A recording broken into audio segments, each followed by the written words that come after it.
The Vatican prepares for the 9 days of mourning and next steps following the death of Pope Francis. Hundreds of labor unions gather at City Hall to protest the deportation of Kilmar Abrego Garcia. And Homeboy Industries is expanding its services to puppy grooming. More of these furry friends coming up on ATBN.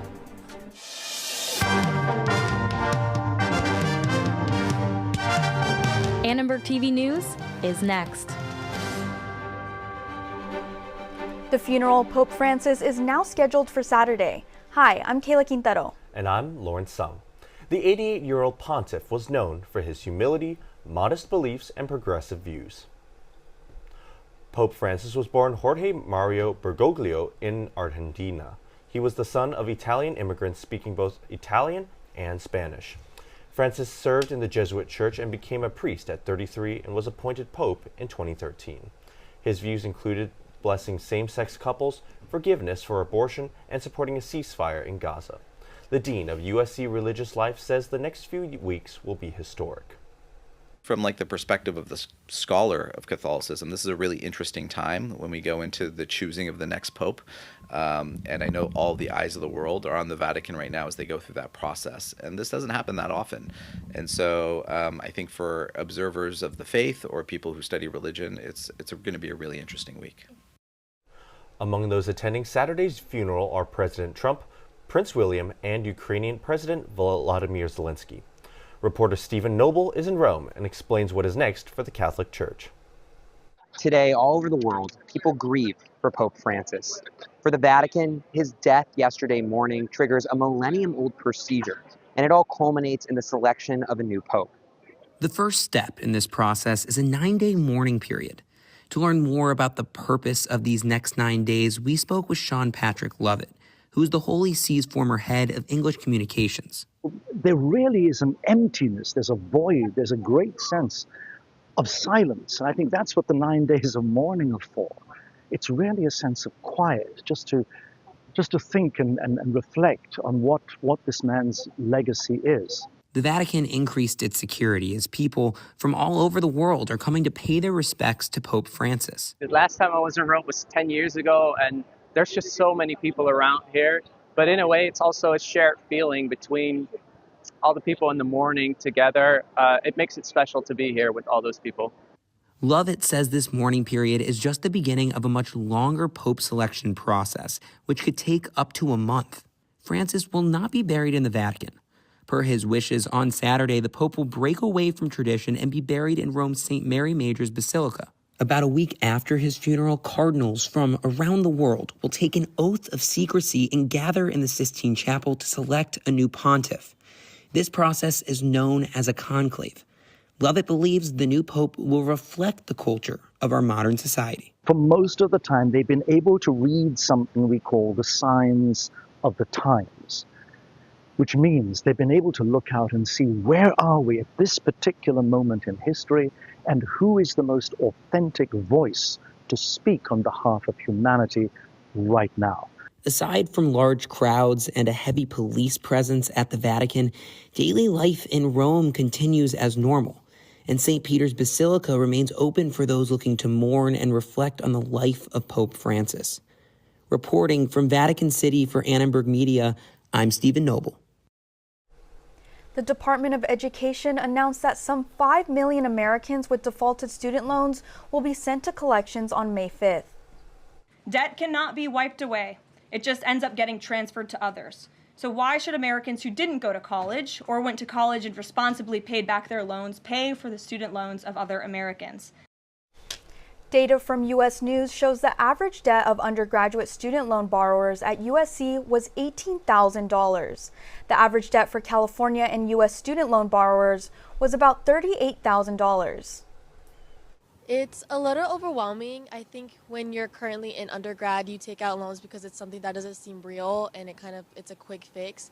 However, they don't really prepare you for how quick that accumulates. Even if you find yourself in a position where you can't make your payments, don't give up on yourself. Eventually, your credit can be rebuilt quite easily. And there are things that once you get into a working environment, that will help you boost your credit score back up.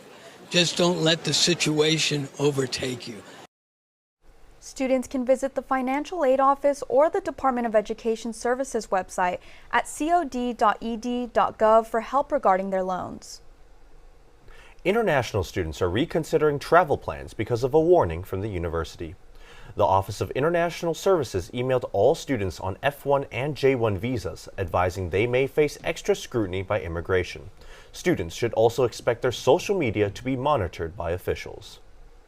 I think for me, it's kind of like it's a tough situation of I've built a career here and like I want to be here for the next 3 years working. So I don't see why I would like upend that. For me personally, it's just like a matter of keeping up with everything. Like I don't want to miss an important update. I don't want to miss a document that I need. Like it already is a lot as an international student, like having to have a ton of documents and things that you need all the time. It's crazy to think that I grew up similar to them because I was raised most of my life outside of the U.S. I have a different privilege just because, you know, of where I was born and where I was raised for a little bit. The OIS says students should carry their I-94 document, the Form I-551, or their green card. Students should always have an updated photo ID with them. To continue visibilizing these stories and demanding justice across all borders. Another rally for Kilmar Abrego Garcia today at LA City Hall. The Maryland man was deported to an El Salvadorian prison by the Trump administration. The rally was organized by the Los Angeles Federation of Labor Unions. They want Abrego Garcia returned to his home and family. We represent over 800,000 union members across 300 affiliated organizations in LA County in every industry. And we are here today to send a loud message that our LA labor movement is united in calling loudly for the return of Kilmar Abrego Garcia from the CCOT in El Salvador.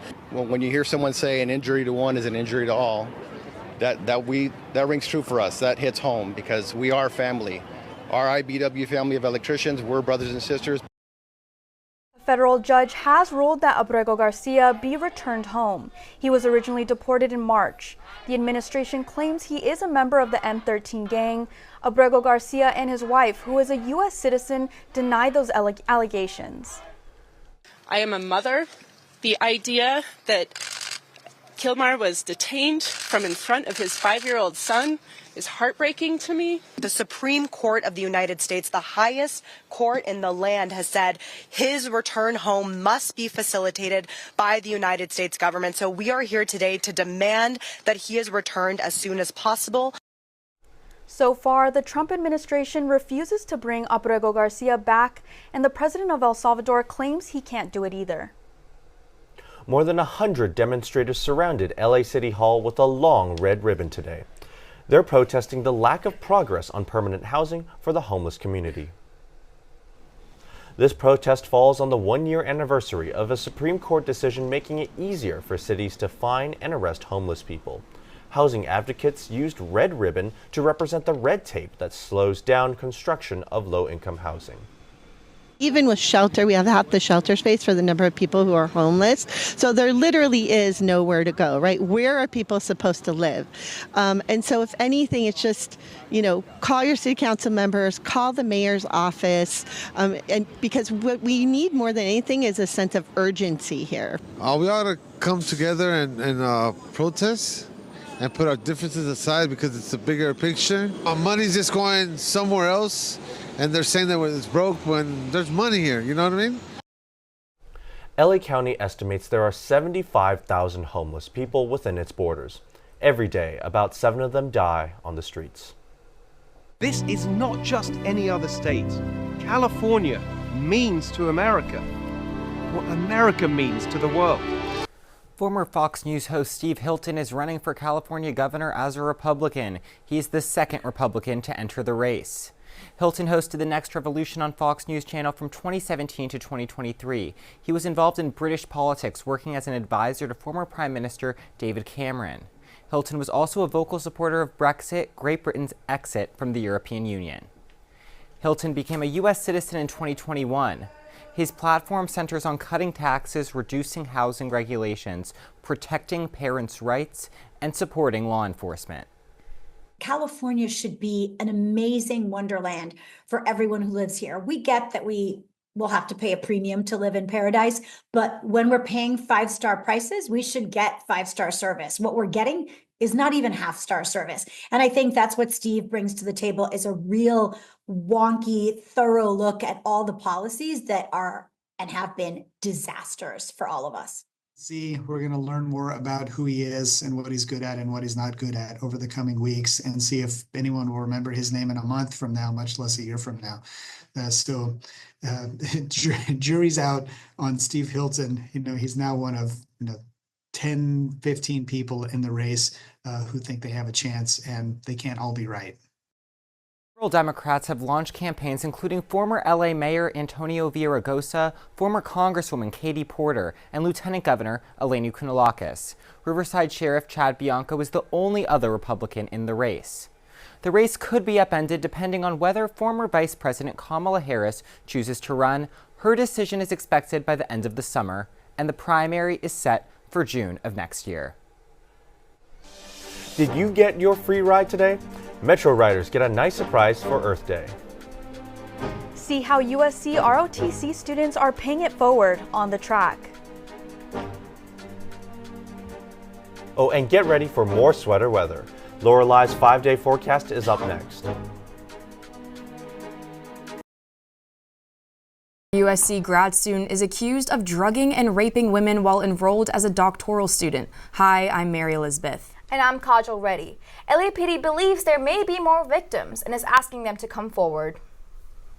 30-year-old CZ Wang is charged with 8 felony counts, including rape, sodomy, and sexual penetration by controlled substances or anesthesia. The Chinese national is accused of sexually assaulting 3 women between 2021 and 2025. USC Department of Public Safety advised students on resources for victims. It's important to have trusted friends, sober friends with you. If you feel you're intoxicated and you're incapable of making the right choices or caring for yourself, then have those friends give you aid. You can call DPS. We'll get you to a safe place. We want to get you help if it's appropriate. Mental health care as a follow-up, medical care if it's immediate.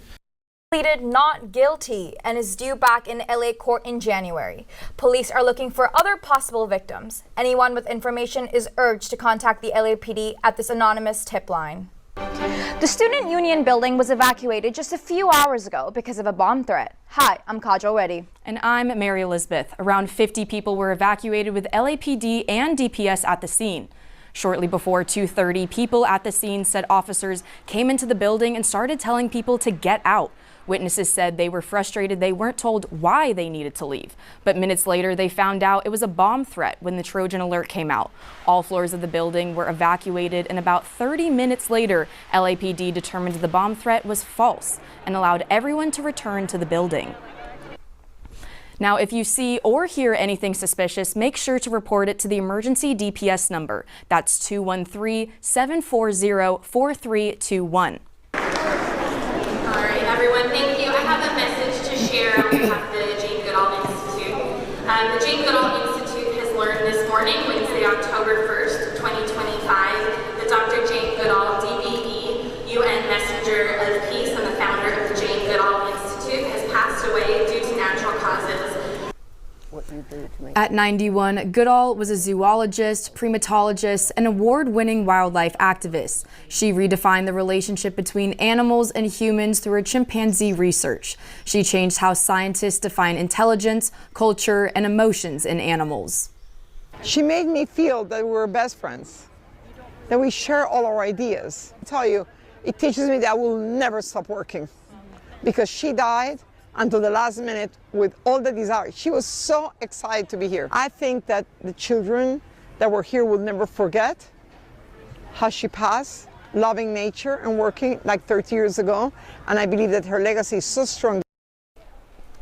Goodall was scheduled to appear at a tree planting event today in Pasadena.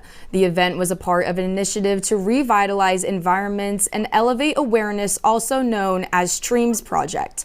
The goal is to work in partnership with local schools to help the youth plant plant over 5,000 trees in the next 3 to 5 years. Both still in a little bit of shock. We had actually just was this morning talking about how she's like a childhood hero. I do, however, believe that this is the place that I should have been to get this news. Up until her last moment, she was inspiring all of us and this entire new generation, and just this tree, now what it represents. She's a legend and a trailblazer, and particularly for women. I'm very inspired by Jane Goodall, so I was really excited to hear her speak, and I was also going to meet her, and I'm just such a tragedy, but it's also so symbolic that the first tree planted from this organization that she was so excited about is in her memory. Tributes for the scientist have flooded in over social media, but funeral service details have not yet been released.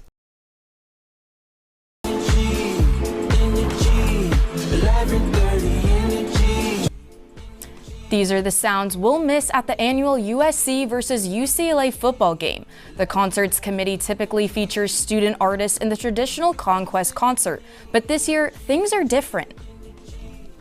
Reporter Sebastian Soto is live in front of Tommy Trojan with more on the Conquest changes. Sebastian, what can students expect?